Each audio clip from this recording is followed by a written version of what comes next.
Mondial Audio, les podcasts du Mondial de la mobilité.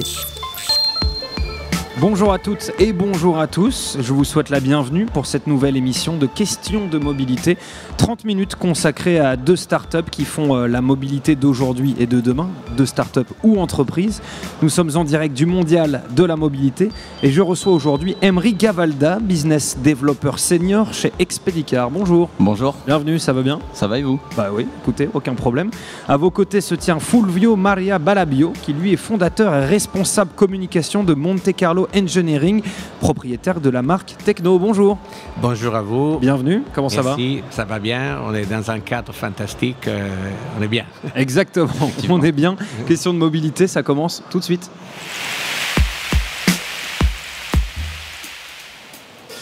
Et on commence tout de suite, je vous le disais, Fulvio Maria Balabio, vous restez bien entendu avec nous, vous le savez, c'est un quart d'heure par start-up, mais ça n'empêche pas d'interagir entre vous. Mais on va commencer tout de suite par Expedicar, et donc, je le disais, par son business developer senior, Emery Gavalda.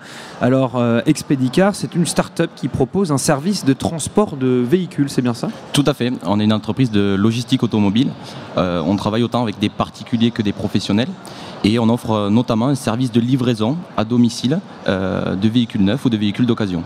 Alors, juste pour être sûr, parce qu'en me renseignant un petit peu sur Expedicar, j'ai vu qu'il était difficile de le dissocier de Lucky Lock. Alors, pour que nos auditeurs comprennent bien, c'est quoi la différence entre les deux ? Tout à fait. En fait, l'entreprise a été créée en 2012 par Idriss Assim et Claire Cano, qui sont les fondateurs et qui sont toujours à la tête de l'entreprise aujourd'hui. Ils ont créé l'entreprise donc en 2012 avec le service Lucky Lock. Donc en fait, c'est un service de mobilité notamment pour les particuliers qui souhaitent se déplacer à bas coût, puisqu'ils louent pour 1 euro symbolique des véhicules de professionnels qui souhaitent, eux, rapatrier, notamment, on pense aux loueurs courte durée, qui ont parfois des stocks trop importants dans des sites de location. Et en fait, pour équilibrer ces stocks, Lucky Lock propose de louer pour 1 euro ce véhicule, et le particulier doit le ramener d'un point A à un point B. Alors pour que tout le monde comprenne bien en quoi consiste Expedicar, expliquez-nous quelles sont vos différentes offres. Je vois que vous pouvez faire du transport de véhicules de location entre particuliers, transport de voitures neuves ou d'occasion, assuré par des professionnels, il y a du dépannage. Dites-nous tout. En fait, aujourd'hui, on est une entreprise globale sur la logistique automobile. Donc on offre plusieurs services. Donc comme je vous le disais, sur Lucky Lock, c'est un service de chauffeurs particuliers qui peuvent déplacer donc, pour un professionnel, voire même un particulier, un véhicule de manière très économique. Donc c'est juste, c'est-à-dire que moi par exemple je loue un véhicule et j'ai pris un aller simple et je le dépose, je sais pas, imaginons je pars de Paris, je vais à Bordeaux, je le dépose à Bordeaux et vous vous occupez de trouver un autre loueur qui va la rapatrier à Paris. Tout à fait, parce que ce véhicule appartient à un loueur parisien, donc du coup il veut récupérer son véhicule sur son stock, sur son parc. Donc en fait la manière la plus économique c'est de proposer à un particulier de le ramener, un particulier souhaitant faire un Bordeaux-Paris. Donc ça c'est la partie économique et lucratif également, hein, ça fait une pierre deux coups. Tout à fait. Ouais. En fait, à la charge du particulier reste bien évidemment le carburant et le péage, puisqu'il loue, on va dire, pour 1 euro seulement symbolique ce véhicule. Ah d'accord, ok. Donc il ne paye pas la location quoi. En fait, non, c'est vraiment se sert de lui symbolique pour ramener le véhicule. Tout à fait. Donc il se charge de l'essence, les péages, etc. Mais sinon c'est gratuit quoi. Voilà, tout à fait. Nous on facture le professionnel pour ce service-là. Ok. Donc ça c'est la partie donc chauffeur particulier et aujourd'hui on a quand même notre cœur de métier qui se situe sur le chauffeur professionnel, puisqu'on a 450 chauffeurs répartis sur tout le territoire qui peuvent déplacer des véhicules, autant toujours pareil pour des particuliers que pour des professionnels. Mais c'est-à-dire des véhicules pour quel usage ? Alors on livre notamment des véhicules neufs pour des groupes concessionnaires. D'accord. On livre sur le lieu de travail d'un collaborateur, par exemple si c'est un véhicule acheté dans le cadre d'une location longue durée, notamment dans des entreprises. On livre des véhicules neufs à des particuliers sur leur domicile, donc vous pouvez recevoir votre véhicule dans votre jardin. Voilà, on est habilité donc à livrer ce véhicule neuf et à faire une mise en main, c'est-à-dire qu'on va expliquer les options du véhicule au client et on fait le tour du véhicule avec lui pour qu'il puisse avoir son véhicule neuf dans les manières optimales. Une sorte de concessionnaire bis ? Mais en fait, on pallie un besoin aujourd'hui qui est de plus en plus présent. Il y a des études qui prouvent que, comme acheter son livre sur Internet, sur Amazon, sans le citer, ou notamment ses habits, aujourd'hui, on veut recevoir son véhicule neuf ou véhicule d'occasion à domicile. Donc, nos 450 chauffeurs permettent de faire cette livraison. Oui, parce que vous dites vous répondez à besoin, vous étiez rendu compte que c'était devenu parfois compliqué pour ceux qui achetaient un véhicule de se déplacer jusqu'à l'endroit où ils allaient acheter le véhicule. Tout à fait, parce qu'aujourd'hui, les particuliers ou les professionnels ont un accès, on va dire, illimité à des véhicules, donc partout en France, et on peut même imaginer partout en Europe, grâce à Internet. Demain, si vous êtes, imaginons un Marseillais, vous avez vu la voiture de vos rêves à Brest, vous pouvez négocier au téléphone avec le concessionnaire, vous pouvez même par email signer le contrat et signer effectivement, on va dire, finir cette vente. Mais le gros, mais il vous livrera pas, quoi. Tout à fait. Le gros point, on va dire, négatif, c'est qu'il faut aller chercher le véhicule à Brest, donc c'est pas à côté. Mais nous, Expedicar, on propose de vous le livrer à domicile. Mais du coup, par exemple, sur ce concessionnaire sur cet acheteur qui est à Marseille, qui achète son véhicule dans un concessionnaire à Brest, le concessionnaire, il peut faire appel à Expedicar pour la livraison. Tout à fait. Okay. En général, c'est le professionnel qui fait appel à nous, ouais. Puisqu'on travaille aujourd'hui avec différentes typologies de clients. Ça va être des groupes concessionnaires, donc pour ces livraisons. Ça va être aussi des loueurs courte durée, toujours pareil dans la problématique de rapatriement, enfin d'équilibrage de stock notamment, ou dans la problématique de buyback. Lorsqu'ils ont la location arrive en fin de vie, ils veulent rapatrier ces véhicules sur des parcs automobiles et ils demandent à nos chauffeurs de le faire. Et vous livrez partout en France ? On livre partout en France. Ok. Corse inclus. Comment faites-vous pour la sélection des chauffeurs particuliers ? Je vois que vous en avez environ 300 000 partout en France. Comment vous opérez cette sélection ? Aujourd'hui, ils ont accès à la plateforme web luckylock.com. Et en fait, n'importe quel particulier peut louer un véhicule et répondre à ce besoin de déplacement. Il n'y a pas forcément de sélection à l'entrée ? Alors, il faut effectivement que le particulier ait minimum 3 ans de permis. Donc on vérifie bien ça, bien évidemment. Mais après, c'est un contrat de location classique, comme avec des loueurs courte durée. Comment vous gérez justement cette communauté de chauffeurs particuliers ? Alors, ou elle se gère toute seule ? Elle se gère, on va dire, elle se gère toute seule en fonction des offres qu'on propose sur le site. Donc aujourd'hui, on travaille avec les plus gros loueurs courte durée qui existent. On travaille aussi avec les plus grands groupes concessionnaires français. On travaille aussi avec notamment des assisteurs. On va travailler avec des loueurs longue durée. Donc il y a différentes typologies de clients qui postent des trajets sur luckylock.com directement. Parce que c'est ça en fait l'innovation, c'est que eux se connectent sur une interface pro.expedicar.com et offre ce véhicule à louer sur cette plateforme. Elle apparaît automatiquement sur luckylock.com et vous et moi, on peut aller le louer pour se déplacer. Il n'y a pas de choix particulier, c'est simplement il faut réussir à se placer sur le trajet ou la location. C'est pas le client qui choisit son conducteur. Non, par contre, c'est le cas pour les chauffeurs professionnels. D'accord. Voilà, les chauffeurs professionnels. Il faut bien dissocier ces deux services-là. Ouais. Tout à fait, parce que les chauffeurs professionnels, c'est nous qui les onboardons. Donc on fait un onboarding très strict, c'est-à-dire qu'on va vérifier bien évidemment leur permis, on va aussi vérifier leur expression orale et aussi, on va dire, le comportement qu'ils ont, notamment dans une situation de livraison. Oui, il y a un vrai entretien d'embauche, quoi. Tout à fait, ouais. Puisqu'en fait, ils représentent la marque lors de la livraison. Donc nous, on a besoin, c'est tous des auto-entrepreneurs, donc ils sont 450, ils travaillent pour nous.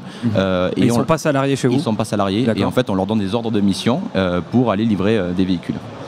Vous avez fait un partenariat avec la SNCF pour agrandir, on va dire, leur service de livraison de véhicules. Comment se passe ce partenariat ? Comment ça s'est organisé ? Alors avec la SNCF, c'est pas tout à fait des livraisons. C'est en fait pour remplacer Autotrain. On connaît tous Autotrain aujourd'hui, c'est en fait votre véhicule, vous le souhaitez dans le sud de la France pour vos vacances. Vous n'avez pas envie de rouler les 6 ou 7 heures qui vous séparent de la mer, notamment si vous êtes à Paris. Par le passé, vous mettiez votre véhicule sur le train et il arrivait en gare notamment de Nice, de Toulon ou dans le sud-ouest à Biarritz. Aujourd'hui, progressivement, la SNCF arrête ce service, ou en tout cas le maintient que sur les périodes estivales. D'accord. Donc en fait, Expedicar est là pour pallier à ce manque. Et en fait, on propose, nous, en marque blanche, un service de livraison du véhicule, notamment dans le sud de la France. Parce que c'est généralement des destinations qui sont recherchées. Mais vous utilisez toujours le train ? Alors non. Voilà, c'est bien spécifié. C'est un chauffeur qui va conduire par la route le véhicule, mais le service rendu est le même puisque le particulier est content. Okay. Il a son véhicule sur le point d'arriver pour passer ses vacances tranquillement. Et vous avez vu ça avec la SNCF ? Tout à fait, c'est effectivement quelque chose qu'on a négocié avec le service Autotrain et qu'on propose aujourd'hui à tous les particuliers. Vous savez pourquoi il lâche petit à petit ce service ? Non, je pense qu'il doit y avoir des coûts assez élevés et peut-être un taux d'utilisation qui n'est pas assez important de ce service chez eux. Non, j'en sais pas plus sur ça. Après votre levée de fonds de 2 millions d'euros en 2016, il me semble que c'est ça, Oui. Expedicar a confié à Challenge ses ambitions, donc une nouvelle plateforme qui regrouperait tout, l'ajout de destinations, une expansion en Europe. Vous en êtes où du coup depuis 2 ans et cette levée de fonds? En fait, il y en a eu une nouvelle qui date de moins de 3-4 mois, donc c'est assez récent. Oui, mais ça veut dire que j'aurais quand même pu la voir. Non, mais peut-être qu'elle n'est pas sortie, je ne sais pas, dans les médias. Cette levée de fonds va nous permettre de développer un nouvel outil logistique. Donc nous, aujourd'hui, c'est notre désir, c'est d'avoir une plateforme, un logiciel de logistique qui va aider tous nos clients, notamment professionnels, à choisir le meilleur transport. C'est-à-dire, je m'explique, aujourd'hui, on peut déplacer donc son véhicule par un chauffeur particulier, comme on l'a dit, par un chauffeur professionnel, mais aussi par camion. Aujourd'hui, on est en contact avec plus de 25 transporteurs camions français qui vont venir proposer leur destination sur notre plateforme. D'accord. Donc aujourd'hui, le professionnel, on va aider, on va simplifier sa logistique, on va l'optimiser et la rendre la plus rentable possible. C'est-à-dire qu'aujourd'hui, il pourra choisir soit le camion sur une destination Paris-Bordeaux, et il a du temps devant lui, donc il a 3 semaines de délai, il va choisir le camion. Il est pressé, il va prendre le chauffeur professionnel. Il veut payer vraiment pas cher, il va choisir le chauffeur particulier. Ouais, ça regroupe tous les modes de déplacement, toutes les offres. Une sorte de mobility as a service, Tout à fait. mais pour les utilisateurs d'Expedicar. Tout à fait. Ok. Exactement. Et du coup, sur les objectifs que vous étiez fixés après la levée de fonds il y a 2 ans, par exemple le déploiement en Europe, comment ça se passe? Alors aujourd'hui, on est les leaders français, donc sur la partie convoyage, donc ça inclut tout ce qu'on disait, la livraison, tout déplacement de véhicule, ça s'appelle le convoyage. Aujourd'hui, Expedicar est le leader français. Aujourd'hui, on a effectivement des ambitions d'expansion à l'international, notamment en Belgique, au UK ou encore en Espagne. Donc là, c'est notamment Claire Cano qui est fondatrice et qui est chargée, on va dire, de ce projet-là, qui étudie, on a étudié différents marchés et on va s'installer fin 2018 et début 2019 dans au moins un de ces 3 pays. Ok, super. Voilà. Et pour vous, c'est quoi le futur d'Expedicar, les grandes échéances qui vont arriver? Pour moi et pour Expedicar au global, le futur, c'est Expedicar, ça va être l'acteur incontournable de la logistique automobile. C'est-à-dire que demain, on veut qu'un professionnel, lorsqu'il pense déplacer son véhicule, automatiquement, il pense à Expedicar. Puisque nous, on va offrir un panel d'offres le plus large possible. On va notamment intégrer des dépanneurs. Donc, on va avoir une offre la plus complète possible pour que demain, Expedicar soit l'acteur incontournable de la logistique automobile. Juste comme ça, vous allez intégrer des dépanneurs, ça ressemble à quoi ce service? En fait, si un professionnel ou un particulier a besoin d'urgence, c'est-à-dire sur la journée pour déplacer son véhicule ou son véhicule est en panne, il pourra aussi aller sur Expedicar pour déplacer ce véhicule. Ah là, donc vous allez prendre la place de la livraison des concessionnaires, de la SNCF, maintenant des garages dépanneurs. Vous allez mettre tout le monde sur le carreau. Justement, on va tous les faire travailler. C'est-à-dire, grâce à nous, ils auront accès à des centaines de clients, que ce soit professionnels ou même des milliers particuliers. Donc, en fait, on veut vraiment être l'acteur incontournable, autant pour les professionnels, pour qu'ils travaillent avec nous ou qu'ils aient des clients. Pour agrandir la communauté, quoi. Tout à fait. Très bien. Quelque chose à ajouter? Non. En tout cas, merci beaucoup de nous avoir reçus et à très bientôt. Avec plaisir. Emery Gavalda, le business developer senior de Expedicar, vous restez avec nous. On passe tout de suite à notre deuxième entreprise. Notre deuxième entreprise, elle est représentée par le Fulvio Maria Balabio. Pardon, rebonjour. Bonjour encore. Ça va toujours bien? Absolument. J'étais avec très intention d'entendre ça que mon collègue de table a proposé. Mais voilà, c'est très intéressant. Voilà. C'est gentil. Vous êtes donc le fondateur et responsable communication de Monte Carlo Engineering, propriétaire de la marque Tecno, une marque italienne créée à Bologne dans les années 60 par les frères Luciano et Gianfranco Pederzani. Et vous avez lancé, alors c'est en partenariat avec Alfa Romeo, mais vous allez nous expliquer tout ça, la Nanigali Eco Racing, une voiture de course qui fonctionne au GPL, c'est bien ça? Oui, effectivement, Monte Carlo Engineering, c'est une société monégasque qui est née de la passion de ses associés il y a une trentaine d'années. Il a commencé à créer avec la marque Monte Carlo Automobile les premières voitures GT sport en fibre de carbone. Et l'évolution de la marque et de mon expérience dans le domaine de la compétition auto, il m'a amené à rencontrer les frères Pederzani qui avait cette brand qui était en Formule 1 dans les années 70, avec justement Nanni Galli, et ensemble on a créé une nouvelle auto toujours en carbone au brand Tecno, dédicacé à Nanni Galli qui était un pilote en F1 pour Tecno et aussi pour Alfa Romeo. Et la voiture, c'est pour ça qu'il y a un moteur Alfa Romeo. Et surtout, dans la recherche qu'on est en train de faire des différents matériaux, comme les composites, même au niveau pour l'écologie, compte tenu que je suis aussi consul pour la principauté de Monaco et notre grand patron, le prince Albert, c'est très sensible à tous les thèmes d'écologie. On a travaillé sur les systèmes plus proches et plus faciles et rentables à avoir sur les voitures, que c'est donc les GPL. Oui, parce que vous faites aussi du coup partie, vous le disiez, de cette association Tecno GPL. Pour les plus néophytes, expliquez-nous, c'est quoi le GPL, quelles sont les propriétés de ce carburant? Mais je pense que les GPL, c'est une des plus anciennes produits carburants alternatifs de notre histoire de l'automobile.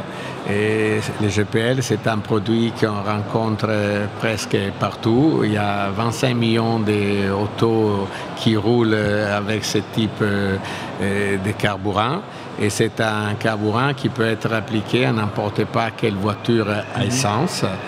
Et notre association avec la World LPG Association et avec les Liquid Gas Europe, c'est vraiment de montrer que les GPL, ce n'est pas seulement un moyen de changement et d'économiser soit au niveau CO2, soit au niveau argent sur les petites voitures, mais avec nos expériences, nous avons amené une voiture ici au Mondial de l'automobile, que c'est une vraie voiture Gran Turismo qui a plus de 500 chevaux, qui fait plus que 300 km à l'heure et a un moteur à 8 cylindres, justement Alfa Romeo, et on l'a créé monofuel. C'est un petit peu pour donner une image plus chic, plus performant, différent de ça qui peut être pensé à l'utilisateur de tous les jours du GPL.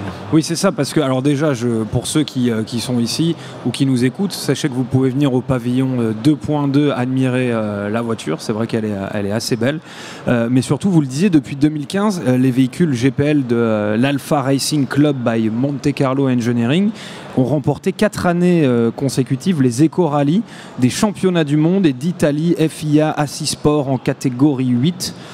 Si je ne m'abuse, je lis tout simplement mes fiches. En fait, cet investissement dans la compétition automobile avec des grosses cylindrées, comme vous avez dit, mais avec du GPL, c'est histoire de montrer aux gens, comme vous le disiez, de rassurer les plus sceptiques. Voilà, que le GPL, c'est un carburant qui marche et qui permet de gagner des grandes courses automobiles. Oui, absolument. Si vous voulez, tout ça, on est arrivé grâce à l'FIA et à son président Jean Todt, qui, à part la Formule 1, s'occupe aussi de toutes les catégories mineures. Et il a vraiment une attention, tout ça que c'est écologie. La preuve, c'est la création de la Formule E. Ce sont des voitures conduites par des pilotes qui ont un background de Formule 1, des autres sports mécaniques à haut niveau. Et si vous voulez, nous sommes partis sur le plan de l'économisation des CO2 avec le GPL parce que c'est le carburant plus accessible à tout le monde. Comme vous disiez, l'image, on l'a commencé comme groupe Monte Carlo Engineering lié à Alfa Romeo dans ce cas, oui, avec des voitures de production à GPL qu'on peut trouver à la vente, comme les Giulietta et les Mito que les groupes italiens font. Et avec notre team, on a gagné les championnats que les FIA il a présenté depuis les dernières années en catégorie 8. Qu'est-ce que c'est la catégorie 8? C'est la catégorie qui regroupe toutes les voitures qui n'ont pas un carburant que c'est l'essence. D'accord. Ça veut dire on a les biodiesel, on a les GNV méthane, on a l'hydrogène, on a toute une série de carburants. nous avons donné confiance avec nos pilotes au GPL et depuis justement 4 ans, on a gagné tout ça qu'il y avait à gagner dans cette catégorie. Comme vous le disiez et comme je le disais en introduction, Monte Carlo Engineering et donc Tecno, c'est une marque italienne qui a été créée à Bologne dans les années 60, vous le disiez, par les frères Luciano et Gianfranco Pederzani. À quel moment, donc c'est une histoire assez lourde, il y a quand même un historique assez important pour vous, à quel moment vous vous êtes dit on va faire du GPL? Si vous voulez, justement, comme vous dites, Tecno, c'était connu à travers les victoires qu'il avait fait dans les formules mineures comme l'F3, l'F2, avec des grands pilotes, même français. Pour citer quelqu'un, il y avait François Sévère, Jean-Pierre Jarier. Et ici, on avait comme parrain de la nouvelle voiture Jean-Pierre Jossot, qui a gagné pour Tecno le Grand Prix de Monte Carlo du 68. Et il a gagné la 24 heures de Mans 2 fois avec Renault, avec Rondeau. Et moi, j'avais créé ma première société qui c'était Monte Carlo Automobile, comme je vous avais expliqué. Oui. Et avec une des frères Pederzani, on a décidé de continuer ensemble depuis quelques années qu'il était, et toujours à la recherche de quelque chose de différent. On a pensé de se mettre dans un carburant différent qui ne va pas enlever les prestations de toute façon de l'auto, grâce à Nico Zidars, qui est le responsable de la World Association LPG et aussi le responsable technique de la Liquid Gas Europe. Ensemble, on a étudié cette chose et on a continué, on est là. Pour vous, à l'époque, c'était la suite logique, en fait? Ce n'était pas tellement la suite logique, mais comme tout le monde, toutes les sociétés d'automobiles, ils vont vers des recherches pour la diminution des CO2. Et il y a, comme j'expliquais, des sociétés qui vont directement vers l'électrique et nous ne sommes pas à l'auteur de faire quelque chose dans l'électrique. On a regardé qu'est-ce qui pouvait donner l'alternative dans nos cas, et l'alternative dans nos cas, c'était celle d'être à côté d'un carburant alternatif très simple, comme c'est très simple l'LPG au GPL. Sur votre logo, il y a un crocodile. J'aimerais savoir pourquoi. Ça vient d'où cette histoire de crocodile? C'est pour Lacoste, c'est ça? Je ne sais pas si Lacoste il peut être sponsor à la prochaine 24 heures du Mans avec le message les GPL. est passé. Le message est passé. Et ça, c'est un caïman. Et c'était l'animal fétiche. C'est la famille. C'est la famille. Alligator. Et de toute façon, c'est l'animal fétiche des frères Pederzani, qui justement de la Formule 3, ils ont après gagné en Formule 2 avec un autre grand champion de Ferrari qui c'était Claire Regazzoni, jusqu'à arriver avec Nanni Galli à débuter en Formule 1 dans les années 70. Nanni Galli, c'est toujours avec moi, comme c'est toujours avec moi le président et fondateur Gianfranco Pederzani, et on a décidé de présenter en exclusif au Mondial de l'Auto cette première nouvelle réalisation de Tecno avec l'association, avec Alfa Romeo et la fédération de gaz GPL.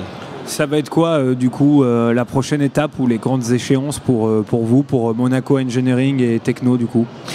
Le prochain step, c'est à notre salon de l'automobile à Milan dans le mois de fin de novembre, et présenter à notre salon qui sera à Monaco, qui c'est le SIAM, la version de route de la voiture.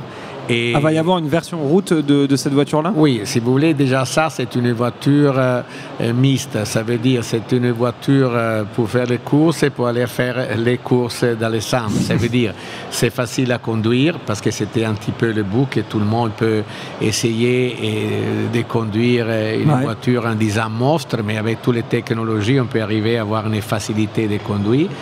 Et sera surtout ça les programmes de mettre toujours les GPL dans certains cas comme bifuel, peut-être avec du bioéthanol, que c'est un autre produit qui peut être complémentaire au GPL. Mais dans la compétition, on mettra qu'une voiture monofuel. Et notre objectif, c'est faire un certain championnat endurance que c'est européen. et vraiment avoir le désir d'amener la voiture à la prochaine 24 heures du Mans 2019 ou 2020. Ça dépend des organisateurs de Le Mans. Bon, qu'est-ce qu'on peut vous souhaiter alors? Une victoire dans une prochaine compétition avec ce bolide? On espère toujours dans notre catégorie de pouvoir avoir le mieux et j'espère que les amis à côté ils vont faire des livraisons de nos voitures de route de Paris partout. Avec grand plaisir. Oui, là, vous avez la logistique Expedicar pour pouvoir livrer ce genre de voiture aussi? Je ne sais pas si on pourrait la convoyer par la route, mais sur camion, sans problème. Voilà, oui, là, si on trouve un particulier pour ramener cette voiture après un premier trajet, ça va être compliqué. Il faudra savoir le prévenir avant. Ouais, et moi aussi, je demanderai pas seulement les 3 ans de permis, mais quelque chose en plus et une carte de crédit Black de quelques compagnies pour pouvoir assurer la voiture. On prend les cautions. J'imagine. Ouais. Il va y avoir une empreinte qui sera prise. Est-ce que vous avez quelque chose à ajouter? Je remercie la Fédération mondiale du gaz et Nico qui m'a permis de présenter au mondial l'automobile dans leur stand et à tous les passionnés de la marque Tecno et de la marque Monte Carlo Automobile qui sont venus à nous rendre hommage et avec la grande joie d'avoir apporté encore quelque chose en plus au brand Alfa Romeo qu'il est absent ici au mondial, mais avec notre voiture, il est présent et surtout dans la foi des amants du brand italien Alfa. Merci beaucoup, Fulvio Maria Balabbio. Je rappelle que vous êtes le fondateur et responsable communication de Monte Carlo Engineering, propriétaire de la marque Tecno. Vous qui nous écoutez, sachez que la magnifique voiture qu'ils ont construite, dont j'ai déjà oublié le nom, Nani Gali Eco Racing, vous pouvez aller la voir au pavillon 2.2. Merci beaucoup d'avoir été avec nous. On remercie également Emery Gavalda, le business développeur senior de Expedicar, d'être venu nous voir. Bonne continuation à vous deux dans vos business respectifs. Sachez que vous pouvez bien entendu écouter et retrouver cette émission en podcast sur le site mondial-paris.audio ainsi que sur toutes les plateformes d'agrégateurs de podcasts sur iTunes ou encore sur SoundCloud. Nous sommes sur les réseaux sociaux, sur Facebook ou encore sur Twitter. On se retrouve pour une prochaine émission. Nous sommes là jusqu'à la fin du mondial. Je ne le répéterai jamais assez. À la prochaine.